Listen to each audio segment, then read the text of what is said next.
अस्सलाम वालेकुम, कैसे हम लोग ठीक ठाक। आज हम first year commerce subject accounting topic हमारा चल रहा है फाइनेंशियल स्टेटमेंट। आज हम फाइनेंशियल स्टेटमेंट कौन सा करेंगे? हमने लास्ट कौन सा किया था? 2016। अब हम करेंगे 2015। क्वेश्चन नंबर कौन सा है? 8।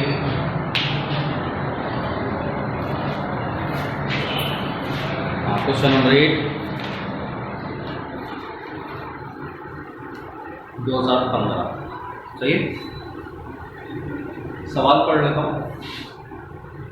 Given balances accepted from the ledger of Mustafa Traders on March 31st, 2015 before adjustment are as follows। क्या क्या दिया हुआ? कैश है, मर्चेंडाइज अप्रैल की 1st। तो शुरू कब कर रहा है? अप्रैल से शुरू कर रहा है और मार्च पे एंड कर रहा है, यानी जनवरी फरवरी मार्च। अप्रैल से शुरू कर रहा है, मार्च पे एंड, पूरा 1 साल हुआ है। सही। अच्छा जी, तो मर्चेंडाइज कितनी है? अप्रैल की पहली यानी ओपनिंग 80,000। अच्छा, office equipment 3 lakh, purchase 520, salaries expense 55, office supplies 5। अच्छा, prepaid insurance 12, accounts receivable 2 lakh, cell return and allowance 5000, furniture 173, Mustafa के ड्राइंग 50, ट्रांसपोर्टेशन 4 और रेंट एक्सपेंस 50। ठीक हो गया। अच्छा जी, उसके बाद क्रेडिट बैलेंस के अंदर sale return, purchase return and allowance, Mustafa का capital, allowance for depreciation office equipment पर, अकाउंट्स पेबल और कमीशन। ये ऊपर ट्रायल बैलेंस के अंदर सारा डेटा दिया हुआ। ठीक हो गया। उसके बाद अदर डेटा में क्या है? मर्चेंडाइज एंडिंग है, सैलरीज पेबल मजीद लेनी है, कमीशन एक्रूड यानी मजीद लेनी है, ऑफिस सप्लाइज अनयूज इतने की इस्तेमाल नहीं हुई, इंश्योरेंस एक्सपायर्ड खर्च हो गया, डेप्रिसिएशन ऑफिस इक्विपमेंट के ऊपर 5। ठीक हो गया, पूरा सवाल पढ़ लिया। अब हम इनकम स्टेटमेंट बैलेंस शीट। सही। अब इंशाल्लाह आपको याद ऐसा ऐसा हो गया होगा कि इसके बाद क्या लेना है, इसके बाद क्या लेना है। सही। तो सबसे पहले मेन हेड। अच्छा जी,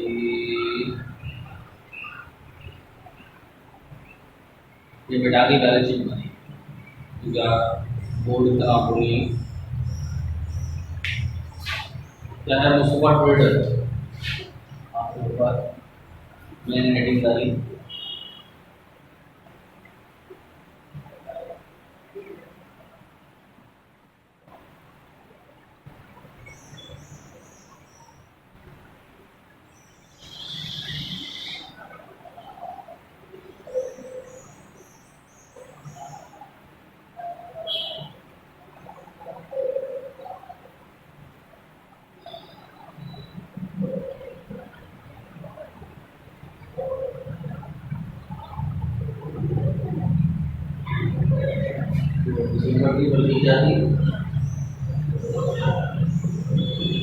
मार्च 31, 2000।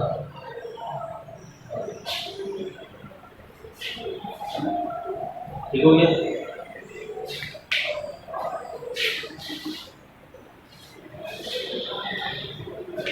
पहली हेडिंग याद है क्या होगी?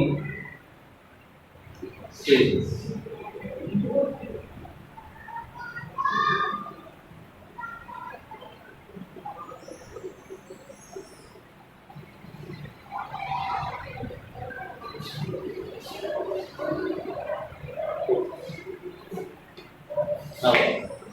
सेल रेवेन्यू में हमारे पास क्या पड़ा हुआ था? सेल्स थी। सेल कितनी है? 750।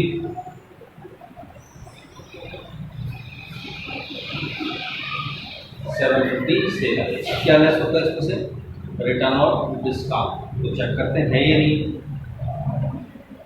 एक है रिटर्न से लेस हो जाएगा सेल्स रिटर्न। सेल रिटर्न है 5,000।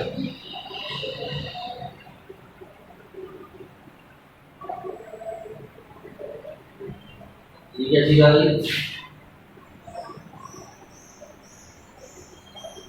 Net sales. ठीक हो गया। अब क्या हेडिंग आई? Cost of goods sold.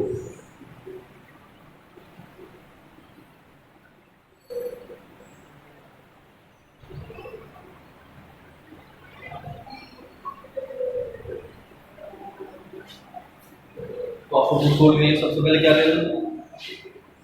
Merchandise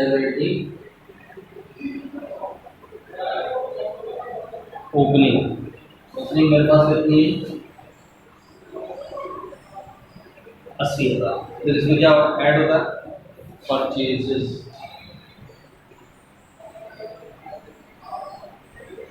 purchase कितना? और परचेज में से रिटर्न डिस्काउंट लेस होता है, ट्रांसपोर्टेशन इन ऐड होता है। तो अगर इन तीनों में से कोई एक भी होगा तो थोड़ा सा पहले लिखना है, और तीनों में से कुछ भी नहीं है तो डायरेक्ट इसी के आगे लिखे जमा करके अवेलेबल है। लेकिन हमारे पास है, हाँ, परचेज रिटर्न है 5,000, तो लिहाजा इससे लेस हो जाएगा 75। ये हमारे पास क्या है? Net purchases. फिर इसके अंदर सॉरी ये इससे लेस कराया परचेज रिटर्न और इसका चला नेट परचेजेस, और फिर इसके अंदर ऐड करा दिया ट्रांसपोर्टेशन इन, वो है 4। कितना आ गया? 7। 5,80 80 में 5 75 4 79। ये हमारे पास क्या चीज आ रही है? Delivered cost. Delivered cost on purchases. अच्छा, मर्चेंडाइज की ओपनिंग 80 थी, तो मैंने क्या चीज लिखना भूल गया। अच्छा, ये 80,000 है। परचेज हमारे पास है 5,020 और 5,000 रुपये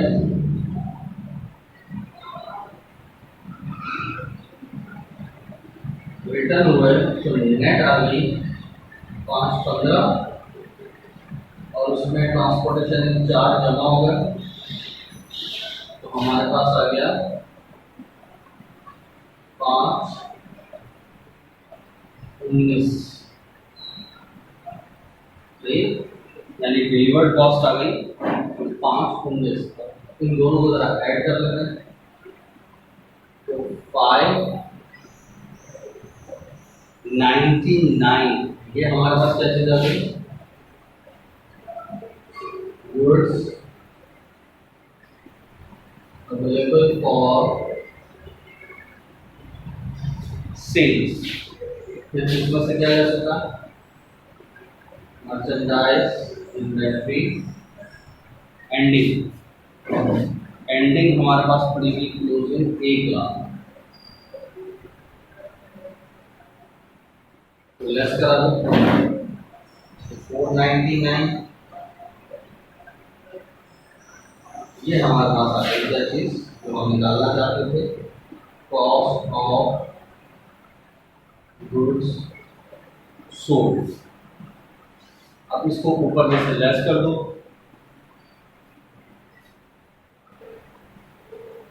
246। ये हमारे पास क्या आ गया?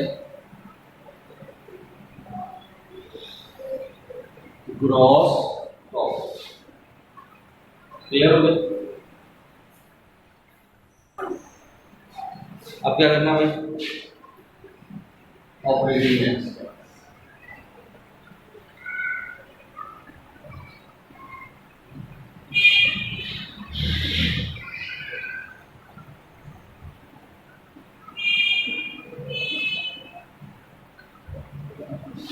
ऑपरेटिंग एक्सपेंसेस लेस कर। अब ऑपरेटिंग एक्सपेंस में नीचे से स्टार्ट करता हूँ। अब जरा चेक करते हैं। पहला है सैलरी पेबल और ऊपर सैलरी से मुताबिक क्या कह रहा है,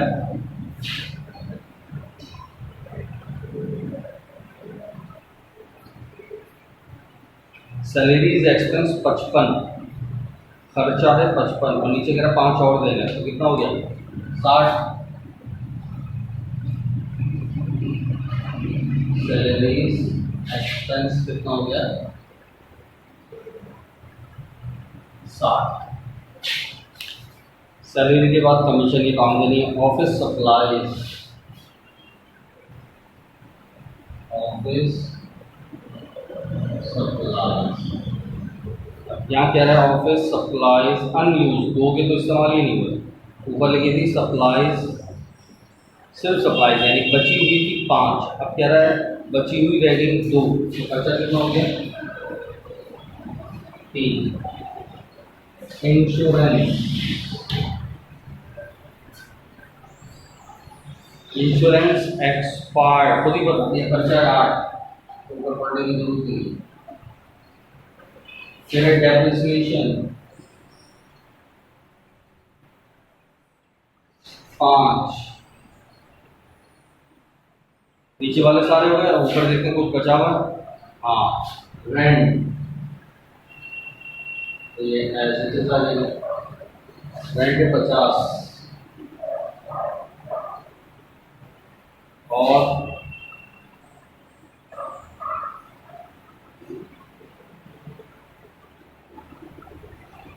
और कोई खर्चा नहीं है।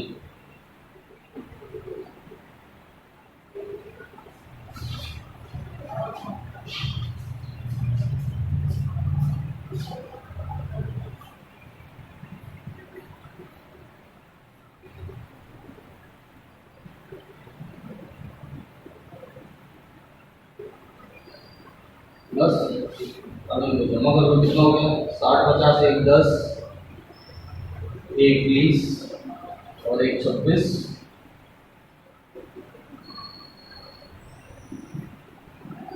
लेस करा दो कितना बचा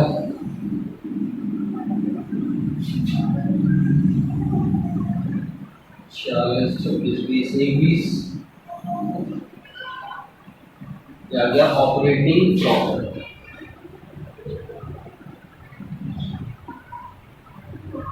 क्लियर, क्या गया ऑपरेटिंग प्रॉफिट 1,20,000। कुछ अदर इनकम थी, हमें दिख रहा था कमीशन, ऊपर लिखा हुआ था कितनी 4 और नीचे कह रहा है एक और लेनी है, तो होगी 5, बस ये ऐड करा दो। कमीशन इनकम 5 जमा कर दो, तो 125। सही, कितनी इनकम आ गई 1,25,000 नेट इनकम। ठीक हो गया, ये हमारे पास आ गई नेट इनकम 1,25,000। ठीक है, सवाल थोड़ा लंबा था, बड़ा था, लेकिन कोई नई चीज नहीं है ना। तो ठीक है, आप बैलेंस शीट बनाएं इसकी। अब जरा इसको कॉपी कर लो, स्क्रीनशॉट लेके, स्क्रीनशॉट लगे वैसे कर लेना, लेकिन अगर समझ आ गया तो खुद से भी कर सकते हो, कोई मसला नहीं। ठीक है, मैं इसको हटा दूँ।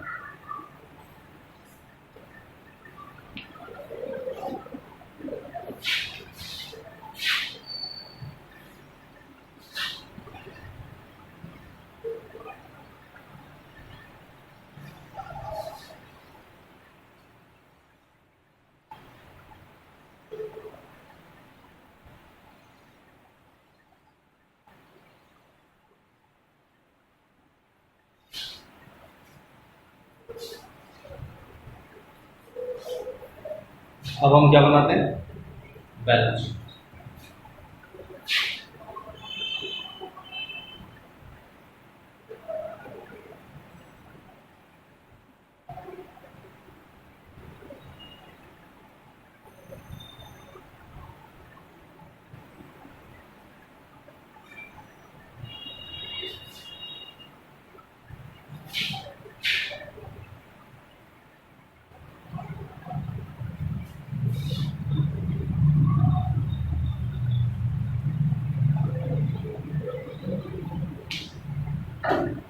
हाँ भाई, असेट साइड में सबसे पहले main heading,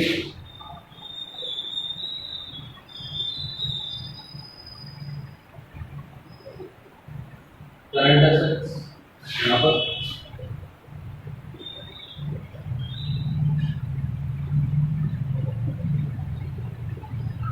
current liabilities.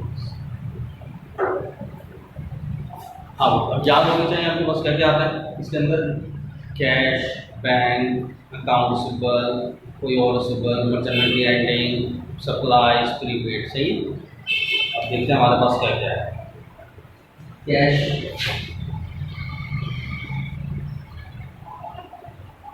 1,00,000, account receivable, packet से नहीं है ना, ये आना चाहिए अपने दिमाग में। अगर पैकेट हो, अलाउंस फॉर पैकेट हो, लेस होता है। कितना है ये मैंने कितना लिखा, 2,00,000। और कोई रिसीवेबल, हाँ कमीशन रिसीवेबल, वो कितना था, 1,000। मर्चेंडाइज वो कितनी थी, 1,00,000।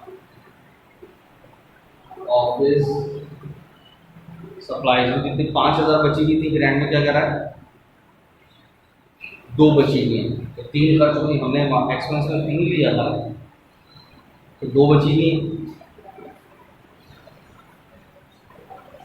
और कुछ है, इंश्योरेंस,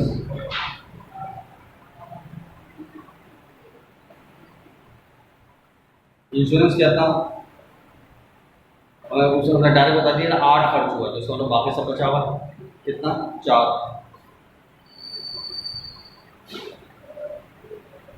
हो गया। अब नेक्स्ट, फिक्स।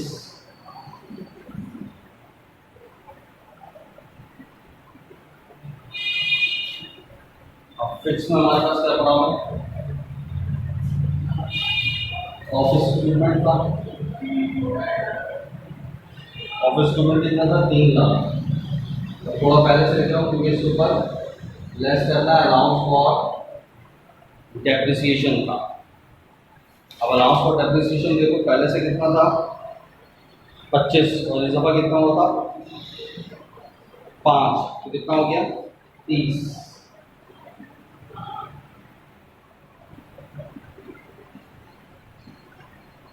दो 70। और क्या पड़ा था, फर्नीचर, उसके तो कुछ भी नहीं था, एज इट इज का 173। सही।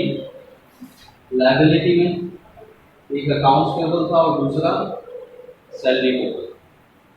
अकाउंट्स पेबल 170 और सैलरी कितना देना था, एक्रू 5, और तो कोई लायबिलिटी नहीं। फिर क्या हेडिंग आएगी,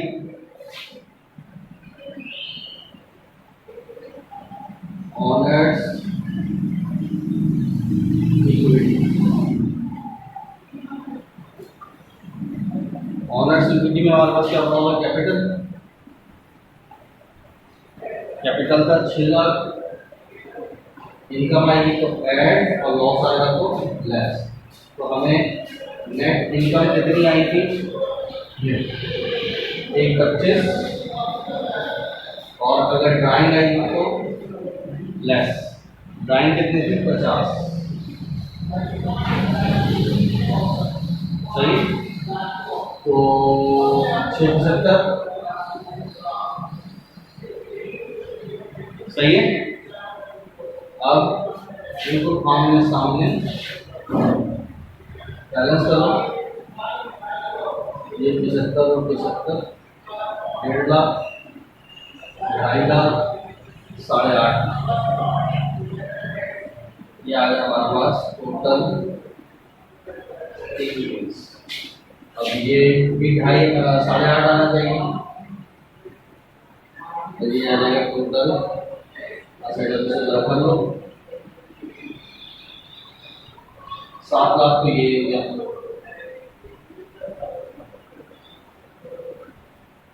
और